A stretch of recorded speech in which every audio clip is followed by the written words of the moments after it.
Hey y'all, this is a testimony from the committee hearing during which a juror from 2003 trial addressed the members. Please share your thoughts about her statements in the comments below. If anyone has any other ideas for older cases or anything you'd love to see me cover, please feel free to drop it in the comments below or send it to my social media listed in the description. Also, please be sure to like, subscribe, share, and hit the notification bell so you get notified when I drop content or go live. Thank you for your continued support. On October 21st, 2024, Terry Compton, a juror from the 2003 death penalty trial of Robert Roberson, who was convicted of killing his 2-year-old daughter, spoke with neutral testimony to the Texas House Committee on Judiciary and Civil Jurisprudence. Compton testified about the evidence that led 12 jurors to convict Roberson and impose the death penalty. Overwhelmed with nerves, she said, "Good afternoon, everyone. It is a great honor to be here testifying before this committee. My name is Terry Compton. I was one of 12 jurors on the case of Robert Roberson's trial, and I took that position very seriously. Everything that was presented to us was all about shaken baby syndrome. That is what our decision was based on. Nothing else was ever mentioned or presented to us to consider. If it had been told to us now, I would have a different opinion and would have found him not guilty." Texas Representative Brian Harrison first questioned Compton, asking her to discuss her busy life at home. Compton mentioned that she has raised 3 children of her own and has multiple grandchildren. She ended up adopting her 4 youngest grandkids and is currently raising them with her husband. Representative Harrison asked Compton to confirm that she was part of the original jury for the Robert Roberson trial 21 years ago. Compton confirmed this. He then asked Compton what led her to believe he was guilty of unaliving, which caused her to cast that vote of guilt. Compton explained that Nikki, Roberson's 2-year-old daughter, had passed away. They were informed about shaken baby syndrome, and based on the images showing bleeding in her brain, no other explanation was provided for her death. Compton explained that Nikki, Roberson's 2-year-old daughter, had passed away. They were informed about shaken baby syndrome, and based on the images showing bleeding in her brain, no other explanation was provided for her death. Harrison then asked Compton if she believed it was fair to say that, from her perspective as a juror, the case mainly revolved around shaken baby syndrome. She agreed, stating that no other evidence or discussion had been presented to them throughout the trial, and they were unaware of any alternative explanations. Harrison asked her in detail whether she had been informed about 2-year-old Nikki being beaten by Roberson or anyone else as a way to explain what she saw in the evidence photos. She confirmed she had not received any information about the father or anyone else hitting Nikki, nor any blows to her head as to how she ended up in the hospital. The only topic discussed in the jury room was shaken baby syndrome.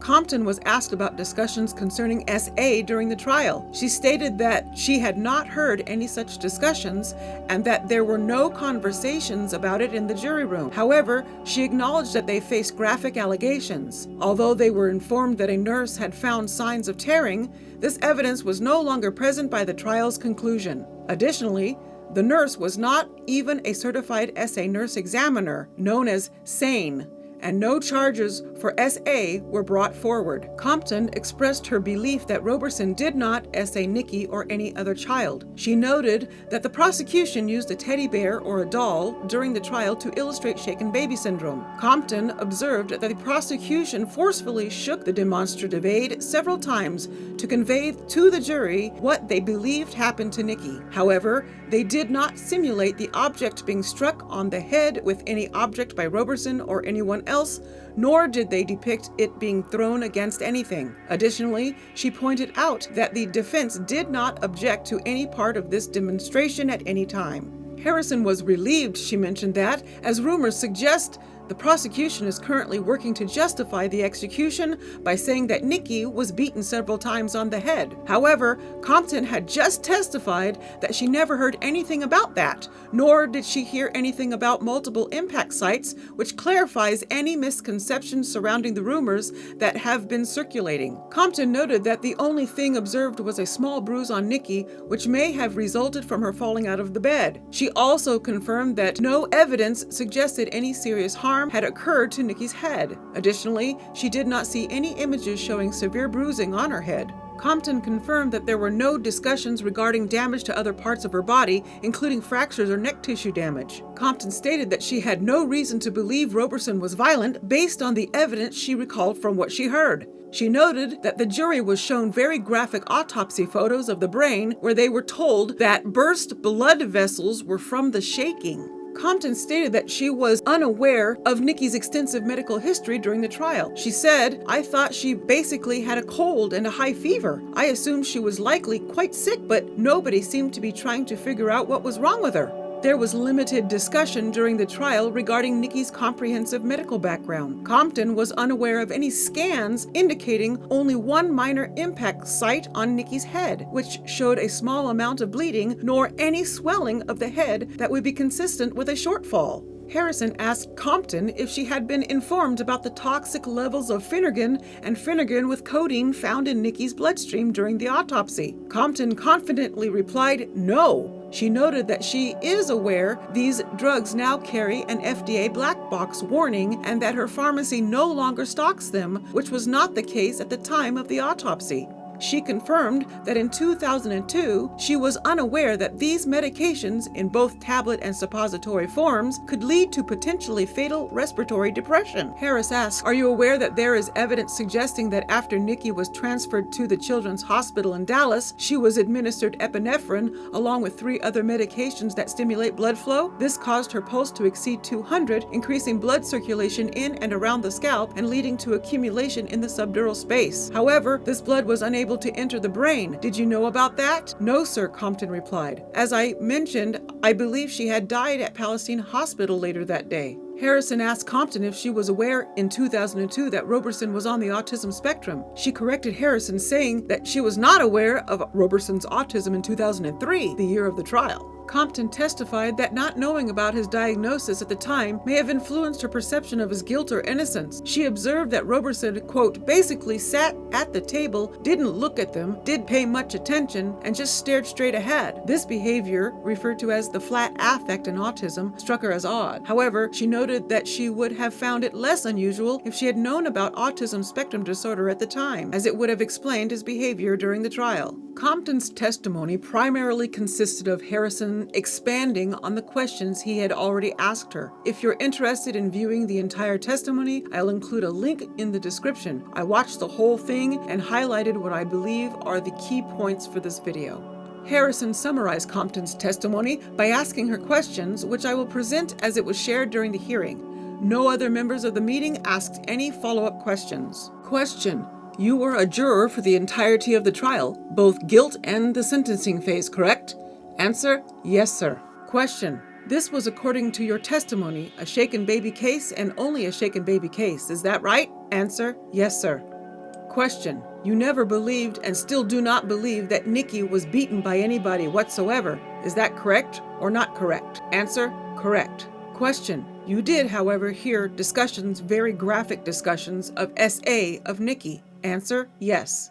Question: And the discussions involved her father being the person who did it? Answer: Yes. Question: But they were completely unsubstantiated, and the charge was ultimately dropped. Is that correct? Answer: I don't think there ever was a charge of SA. Question: But nonetheless, you heard these unsubstantiated graphic claims in the jury. Your fellow jurors heard it? Answer: Yes, sir. Question: And you never voted on it? Answer: No. Question: You are now rejecting here today the new claim that Nikki was, quote, beaten to death? Answer: Yes. Question: You knew very little about her relevant medical history at the time of the trial, and if you knew her full history, that would have mattered a lot to you. Is that correct? Answer: 100%.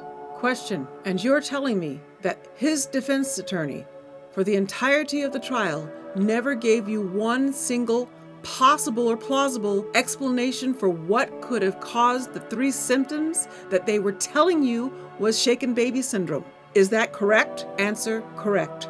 Question: And you never heard a single argument or any bit of evidence that this was not shaken baby syndrome? Answer: No. Question: Did the jury hear everything that you needed to hear to make a correct decision in this case? Answer: With the evidence now, no. Question: Knowing what you know now, did the jury get it right? Answer: No. Question. Knowing what you know now, do you believe Robert Roberson murdered his daughter Nikki? Answer. No. Question. How strongly do you feel about that? Answer. 100%. At this point of the hearing, Representative Joe Moody gave the following statement after Terry Compton finished her testimony. It takes a lot to confront a very challenging situation like this. I know it does not make you feel comfortable that Robert's sitting on death row, given what you know today. And there are people, when they're confronted by difficult things, they put their head in the sand because it's easier than dealing with it. And I'm grateful for you making the trip here and telling us your feelings. And it's okay to say you're pissed if you are, because that's what we wanted to hear. Because the exact reason that this legislature created a law to go back and make sure that someone got a fair trial is because we don't get to go back inside the head of the jurors. We want to protect them after the fact, just in case something happened that was a mistake. But the courts have refused to do that. And your testimony here today gives us the opportunity to get inside that jury room, to understand the way you think and to understand the way that you feel. You are exactly correct about your analysis here, and your testimony is exactly what we needed to know, that our law is not working. So I want to tell you that I am grateful for you coming here on a day's notice to talk to us. That's important, not just to Robert, not just to this committee. It's important to the entire state of Texas and the justice system that we have. It is going to impact so many lives that you will never interact with, and I want to say thank you for that. Representative Moody's words really struck a chord with me and got me in my feels. I believe that Terry Compton's roughly 44-minute testimony shows that she and her fellow jurors were unaware of many important details about Roberson and his daughter Nikki during the trial. These details have emerged in the 21 years since Roberson's conviction. Given the significant advancements in science during this time, it is essential to thoroughly review older death penalty cases before setting and carrying out any final execution dates. Terry Compton did an outstanding job of demonstrating to the Texas House Committee and all of us the importance of allowing our justice system to adapt and grow. It's crucial that we evolve in response to scientific advancements, especially regarding how evidence is collected and how cases are tried. We must ensure that we utilize the most current evidentiary knowledge to prevent innocent people from spending decades on death row, or even worse, facing execution needlessly. I'm also going to look at the other witnesses who testified in this hearing, so keep an eye out for those videos. If you made it this far, please put a gavel in the comment section below. Thank you for watching. See you in the next video. I'm very curious to hear your responses. Let me know in the comments below. I look forward to bringing you more in the near future. Keep a lookout for my next case. Thank you to my producer Suzuki for all her hard work gathering case info. Don't forget to like, subscribe, and click the notification bell.